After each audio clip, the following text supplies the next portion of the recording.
Hi, I'm Lisa Fletcher, and you're in the stream. Black nationalism. What does it mean now, and how relevant is it today? Cornel West and Herb Boyd join us to discuss the legacy of Malcolm X and the movement. Black nationalism was at its height in the 1960s. The movement was influenced by Malcolm X, whose message and methods were often juxtaposed to those of Dr. Martin Luther King. Now, this year marks the 50th anniversary of Dr. King's I Have a Dream speech, but it's also the 50th anniversary of Malcolm X's iconic message to the grassroots. Let us remember that we are not brutalized because we're Baptists. We're not brutalized because we're Methodists. We're not brutalized because we're Muslims. We're not brutalized because we're Catholics. We're brutalized because we are black people in America. In the years to come, black nationalism made its mark on the arts, from James Brown's I'm Black and I'm Proud to Public Enemy's Fight the Power. But some say black nationalism has faded from politics. So has the movement fallen short of Malcolm X's vision? And is it still relevant in today's multicultural America? Our digital producer, Wajahat Ali, is here. He's bringing in all of your comments throughout the show. Waj, all day we've been asking people what black nationalism means, and we've gotten so many thought-provoking comments. Yeah, good luck on getting a precise definition on that. Yeah, not going to happen. Yeah, not going to happen. A lot of heated, informed, passionate comments today. As you can imagine, tweets have rolled in. Here's one. We asked, does black nationalism have an impact on American politics today? Le Hero Lewis McCoy says, surely. Arguably, black nationalism voices the most nuanced critiques of race, politics, and empire in the U.S., if not globally, we have today. Steve Thomas, however, is cynical. He goes, black nationalism today is a lot of rhetoric and academia types who would be much more content with a raise in salary and a little bit of spotlight than with the complete overhaul of the racist power structure.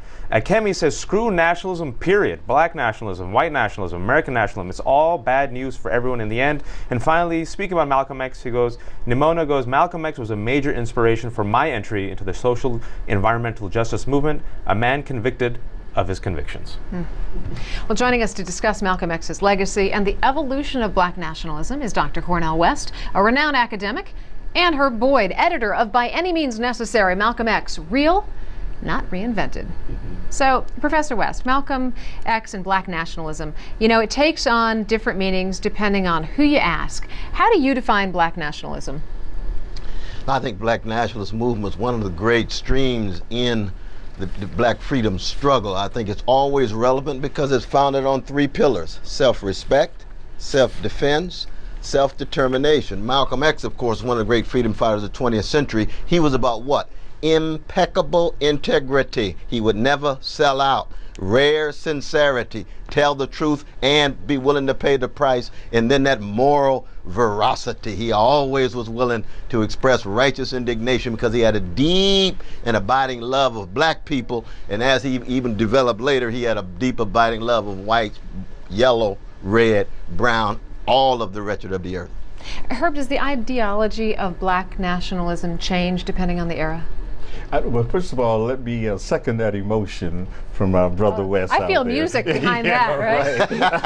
Yeah. Brother Herb got Smokey Robinson working on my mind, that's baby. What I'm thinking. Unimpeachable integrity. That's to yeah. echo what Dr. West has said. When you talk about black nationalism from a definition standpoint, embedded in the word is nation. You know, you start with the generic aspects and you say, okay, we're about having our own nation. Self-determination, self-respect, you know, this kind of self-reliance, all of this is part and parcel of that particular definition. It goes back to Marcus Garvey in a 20th century sense. The whole Garvey movement was about that. And even beyond the kind of domestic and the kind of local issues we have, it was a global push. It was an international. So nationalism is also part of that word international. So you give it like a broader impact and definition. But certainly it has everything to do with black empowerment. It has everything to do with the land question. And that's what Malcolm said.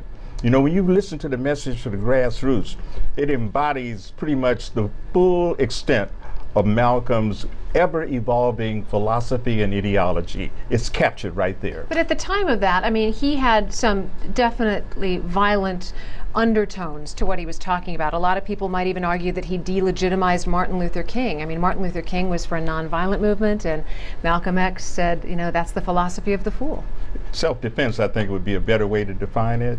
He was not promoting violence. However, he was saying that if someone hits you, you have every right to retaliate. In fact, he said it in far more graphic terms. If somebody hit you, send them to the cemetery. Well, that's why I think there's maybe a misinterpretation. Yeah, there's a misinterpretation, what his intentions certainly. were. You know, so but the opposite of nonviolence is violence. But it was not something that Malcolm promoted. He was talking about self-defense. I think it has to be understood like that. Well, speaking about misinterpretation and mainstreaming, our community's chiming in. Somali Duchess says the racism has become mainstream and more sophisticated. It's become offensive to be anti-racist. Imam Johari says, in summary, black nationalism today is little more than a slogan, perhaps something for a t-shirt vendor. We also have criticism of certain leaders. Stanford Lewis's national leaders like Professor West refuse to speak forthrightly about black nationalism because he and others like him are dyed-in-the-wool integrationists who have an unbalanced perspective on Malcolm. And here we have a video comment from Dr. Jared Ball. Give him a listen. What always concerns me most when thinking about Malcolm X's legacy today is the extent to which that legacy is under assault. Too much is done to omit the militancy and accuracy of his analysis and the continued relevance of that analysis today.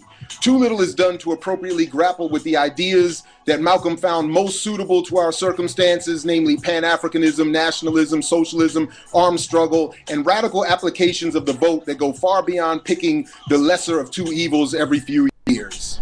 Well, Professor West, there has been a criticism that there's been a commodification, a mainstreaming, a vanillification, if you will, of Malcolm X, Martin Luther King, and black nationalism in the 21st century. What's your response to that, and what should be the proper framing?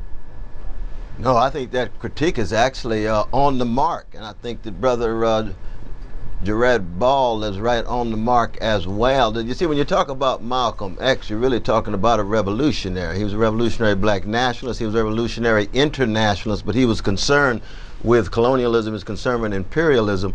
And these days, it's very difficult to talk in that way. But we should keep in mind this particular moment, June the 24th, June 27th, 1964, you turn to the FBI files, you get a phone call from Martin Luther King Jr. to Malcolm X saying, I want to join you to put the United States on trial for violation of human rights as it relates especially to black people and especially black poor and working people, and attempt to come together. We don't like to talk about the degree to which there was an attempt to come together because Martin Luther King Jr. sounds very much like Malcolm X with a Christian tilt in the latter part of his life, just as Malcolm X more and more as a revolutionary Muslim was recognizing some of the insights of Martin. So it's not a matter of somehow just either or. I think James Cone in his classic text on Martin and Malcolm makes this point, and I think he's right about it. After the break, some members of our community are going to join us to weigh in on these issues. So tweet us right now, get your thoughts in on this important conversation. And for now, here's a couple other stories we're following.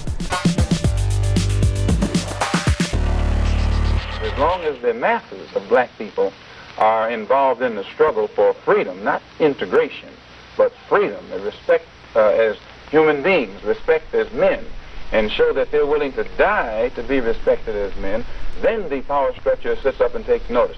But as long Welcome back. We're talking about the legacy of Malcolm X. What we were just listening to was an excerpt from a civil rights roundtable in 1963. But where is black nationalism now? And how does it fit in with the America of 2013? Joining us on Skype are two community members with their own questions about where the movement is headed. Amy Yebwa is a lecturer of Africana Studies, and Khalifa Sultan Lee is a community activist and co-founder of a youth empowerment program. Welcome to the two of you. Amy, go ahead with your question for Professor West or Herb Boyd. Hey, Professor West, how you doing? How you doing there? Nice to. My question is, and I know this has been a trending topic on Twitter, the issue of gender and where we find women within the movement of black nationalism. And I don't mean to separate the two. Where do we see women today in that conversation? Professor West? Well, me or Brother Herb, either way. No, I think we recognize we can't talk about the Black freedom struggle without talking about Harriet Tubman and Ida B. Wells and Ella Baker and Fannie Lou Hamer. I think Malcolm X would have been the first to acknowledge that it's true that he was shaped, like most of we black brothers, in deeply patriarchal contexts, but his love of black people, his hatred of white supremacy would spill over into a hatred of male supremacy, and therefore for him we're really talking about egalitarian relations within an anti-colonial, anti-imperial, anti-racist, and anti-capitalist. He actually had a profound critique of capitalism, even given the role of gender within. And that's certainly true, Dr. West, because if you follow the trajectory of Malcolm's life after he leaves the Nation of Islam, it becomes all the more apparent and evident that he's concerned about this gender question. Women take a leadership role in the organization of African American unity in particular. He was reaching, as Dr. West suggests, he was reaching out to people in the civil rights movement, including Fannie Lou Hamer. Is one of the last panels he had in New York City was with Fannie Lou Hamer. And then, of course, that goes back to the last meetings that he attempted to have with Dr. King down in Selma, Alabama. Dr. King was in jail at that time, but Malcolm met with Coretta, and he told Coretta, you tell your husband, you tell Dr. King, we got his back.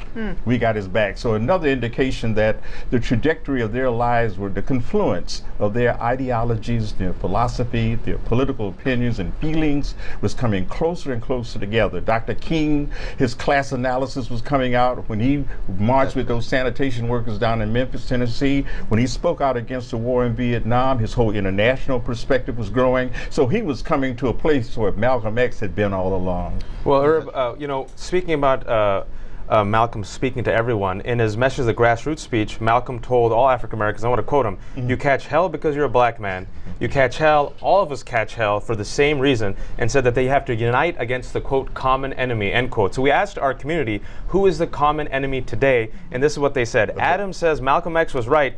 The enemy, or quote unquote today's white man, is the global political system of racism and white supremacy. Just Naturel says everyone who wants to pretend that racism is dead is today's quote unquote common enemy. For Progress Now, those who marginalize the poor is the common enemy. And Drew says Malcolm X would be disappointed that 50 years later, black people still haven't taken our economic security into our own hands. Khalifa, you're a community activist. I know you have a question for Herb and Brother West. Go for it. Hi, yes, it's an honor to be here with all of you. Thank you so much for having me. Speaking of agenda, I'm thankful that you mentioned his organization before his death, from which I would like to ask you guys about the agendas. In discovery of each of these black nationalist organizations' agendas, as far as like the Universal Negro Improvement Association, all the way back into the Nation of Islam, etc., is it a point of failure as a collective black people or as a nation that these agendas that these organizations had have not been completely fulfilled today? I think you're absolutely right. I think the black freedom movement has been co-opted by a neoliberal capitalist regime that highlights financializing of the economy and privatizes public spaces from education to prisons and tries to militarize in the form of dropping drones on innocent people, or be it the new Jim Crow, which is a form of militarizing that focuses in a very vicious way on poor black and brown youth. Stop and Frisk in New York is a good example. That Brother Herb knows that. He's public intellectual from Harlem, one of the towering thinkers in the city, has been highlighting this as well. But I think when there's a text coming out by the great public intellectual Maulana Karenga on Malcolm X that hits these issues head on, and it responds to the very powerful collections of Herb Boyd as well as Brother Ball. It's the he talks about the ethics, Malcolm's and his ethics, which is a very important component of Malcolm's body of thought. But one of the things about the issue about where black nationalism is today, it's out there, it's happening, and perhaps because it's not in the headlines of papers, because the media is not on top of it, it may be a good thing. It may be a good thing, because then it can fester and germinate, without any kind of interference or interruption. So but I see these pockets of resistance all the time. If something is happening below the surface, though, when it emerges more broadly, what's it going to look like? Is it going to look like what we saw in 1960? Well, you know, we can only hope there would be some aspects of the kind of energy and the perspectives of number of thinkers and activists of the 1960s, because that was a very critical period in terms of the evolving thought of Black America. You have to understand, you know, a people who is struggling out of bondage, you know, I mean, that's not very old. It takes a time because you were forbidden to read or to write.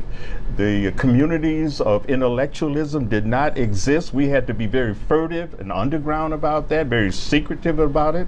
And then finally, when it does surface, you have organizations out there who realize they have to tiptoe and navigate very carefully as they deal with the mainstream America. But Professor West, are the same is it necessary to go about this in the same way? Do the same difficulties still exist 53 years later? I mean, I'm not saying we're in a post-racial society, but we're under a two-term Black president.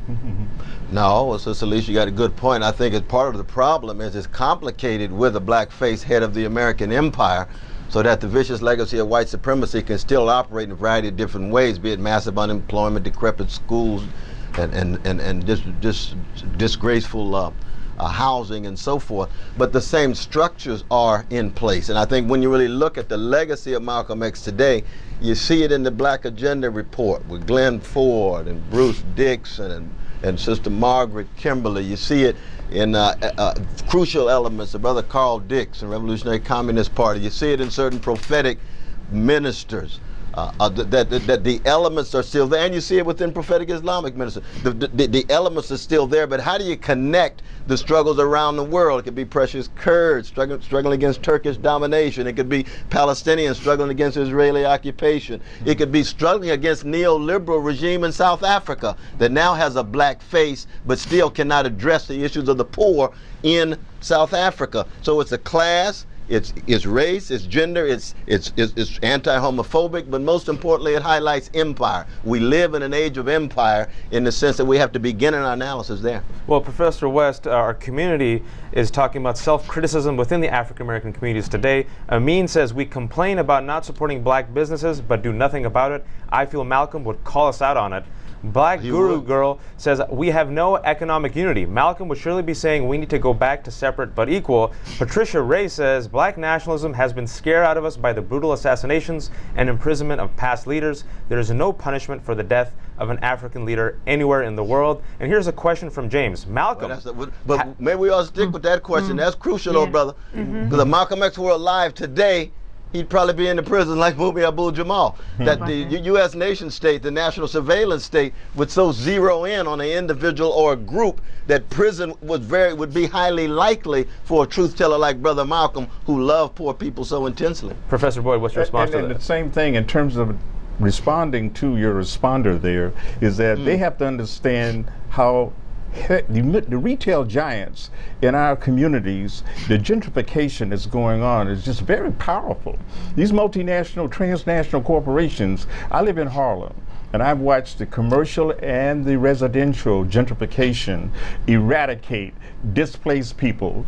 Mom and the small businesses owned by minorities and women are virtually non-existent. Why? Because the retail giants have come in. The rent has gone up $100 per square foot. Who can afford that? One of our leading cultural venues, the Lenox Lounge up there, the man had his rent tripled. So how are you going to keep up and keep a business open and somebody tripling your rent and you're only bringing in, you know, just modest income? So it's a struggle that goes on, and so your respondents should understand the kind of brutal power that the transnational and multinational corporations have when they invade a community. No doubt economics plays an enormous role here. Exactly. You know, one of the things we've sort of touched on in the conversation a couple of times is what would Malcolm say if, and we're going to finish that sentence after the break and insert a couple of thoughts in there. That's going to come up next. You're also going to hear from what some students from Howard University have to say. That is an historically black college. Keep tweeting us, and we're going to share your thoughts right after the break. That's a really hard question. If he was alive today, let me think. I know he would talk about the vast unemployment among the black community. He focused on black autonomy and wanting to establish ourselves as an independent community separate from the status quo. Well, I definitely think he'd be speaking out against humanistic issues as a whole for all people, not necessarily just African American people, which he already did anyway. Welcome back. We're talking about Malcolm X's legacy and his iconic message to the grassroots speech. Herb, what do you think the focus of Malcolm X's attention would be if he were alive today? Well, it's hard to speculate, but I think you get some indications in the last days of his life where he was going, because he was ever evolving. I just finished editing the diary of Malcolm X with Ilyasa Al-Shabazz, his third eldest daughter, and some of the stuff that's there indicative of where he was going. But I think the larger question is that his legacy is only as good as his people who evoke his name, read his books, and carry on his struggle. You know, who are those people? What are we doing to carry that on?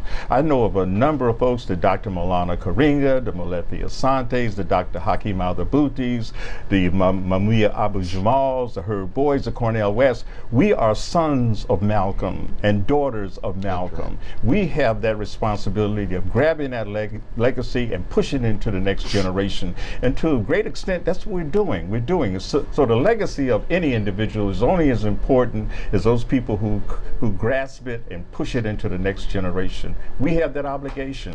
As Frantz Fanon said it very well, you know, each generation out of relative obscurity must either betray or fulfill that mission. And I think we're fulfilling that mission in so many very interesting ways. Mm-hmm. Well, there's been some criticism and pushback. Professor West, sorry about this, but Malik says Cornel West is not even a nationalist. There are many nationalist scholars who could add more clarity to this conversation than Cornel West, Dr. Oba Tashaka, Dr. Conrad Worrell, Dr. Iva Carruthers, and others. And then Angel says, I don't buy any of this. The quote-unquote man doesn't bring the blacks or Latinos or other minorities down. However, we have Metha who says when the wealth gap has increased and black bodies are indiscriminately shot and or locked up in prisons, that's proof that we're not in a post-race society. And Firdos chimes in with the same, saying, goes, not while black kids are being shot at, with the hashtag Renisha McBride, who was shot and killed yesterday. Professor West, what's to respond to this argument that people say, you know what, we live in the post-race society. Lisa talked about it. Barack Hussein Obama has been elected twice. You know, we have Jay-Z, we got Kanye, we have Venus. You know, it's the post-race society in the 21st century, and everyone is just complaining and talking about victimization. What's your pushback to that? No, I'll just tell you, that's just right-wing emptiness, though, brother. You look at the plight of precious black poor people, black working people, you can see deeply racist structures. There's no accident that we've nearly lost 2 generations of precious black poor youth because of a deeply criminal and racist criminal justice system. Same would be true when we come to education. We got at least 2 kinds of education in this country. One is deeply class-based, the other is race-based. But the first point, the first question having to do with the other voices and black nationalists on this show, I think that the critique is right. I'm not a nationalist. I support black nationalist efforts because they love black people the way I do. I am an internationalist, and Conrad and the others would have much to bring as nationalists. That doesn't mean I exclude myself from the conversation. Brother Herb Boyd is absolutely right. I am part of the legacy of Malcolm X. I am just a radical internationalist, which means I bring critique on American nationalism, Turkish nationalism, German nationalism, black nationalism, but there is no black freedom struggle without the black nationalist tradition, and that's what I would say back to my friendly critics. Hey Herb, who would you say is the contemporary embodiment of Malcolm X? Is there one person we can point to? I can look at a composite out there of individuals and institutions and organizations who have done a good job of capturing the spirit that Malcolm left behind. Right in the Harlem community, for example, we have a number of individuals up there who day in and day out, you know, are out there on the front line struggling. You know, they're nameless and sometimes voiceless, but nonetheless, they're on the ramparts. They're out there. For example, at City College, where I teach, I teach at City College, and right now we have a struggle going on. You mentioned McBride out in Detroit. I just heard about that situation. I grew up in Detroit, so I know the kind of desperation that's going on there. But Assata Shakur, you know, we have the The Guillermo Morales Asada Shakur Center there has been closed down by the administration. Students are saying, no, no, no. That's the spirit of Malcolm at work. All right, and on that note, thanks to our guests, Cornel West and Herb Boyd, and of course to our online community. Great discussion tonight. We'll see you online.